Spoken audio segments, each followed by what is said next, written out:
حدثنا يحيى بن بكير قال حدثنا الليث عن عقيل عن ابن شهاب قال أخبرني عروة أن عائشة أخبرته أن رسول الله صلى الله عليه وسلم خرج ذات ليلة من جوف الليل فصلى في المسجد، فصلى رجال بصلاته، فأصبح الناس فتحدثوا، فاجتمع أكثر منهم فصلوا معه، فأصبح الناس فتحدثوا، فكثر أهل المسجد من الليلة الثالثة، فخرج رسول الله صلى الله عليه وسلم فصلوا بصلاته، فلما كانت الليلة الرابعة عجز المسجد عن أهله حتى خرج لصلاة الصبح، فلما قضى الفجر أقبل على الناس فتشهد ثم قال: أما بعد، فإنه لم يخف علي مكانكم، لكني خشيت أن تفرض عليكم فتعجزوا عنها. تابعه یونس۔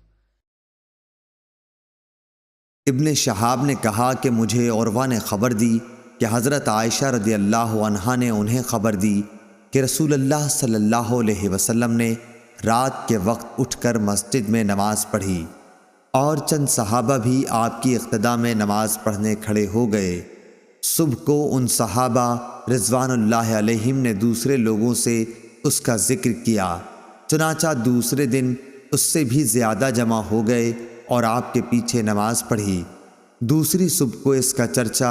اور زیادہ ہوا۔ پھر کیا تھا، تیسری رات بڑی تعداد میں لوگ جمع ہو گئے، اور جب رسول اللہ صلی اللہ علیہ وسلم اٹھے تو صحابہ رضی اللہ عنہم نے آپ کے پیچھے نماز شروع کر دی۔ چوتھی رات جو آئی تو مسجد میں نمازیوں کی کثرت سے تل رکھنے کی بھی جگہ نہیں تھی، لیکن آج رات نبی کریم صلی اللہ علیہ وسلم نے یہ نماز نہ پڑھائی،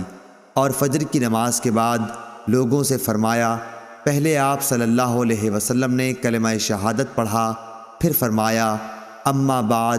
مجھے تمہاری اس حاضری سے کوئی ڈر نہیں، لیکن میں اس بات سے ڈرا کہ کہیں یہ نماز تم پر فرض نہ کر دی جائے، پھر تم سے یہ ادا نہ ہو سکے۔ اس روایت کی مطابقت یونس نے کی ہے۔ صحیح بخاری حدیث نمبر 924۔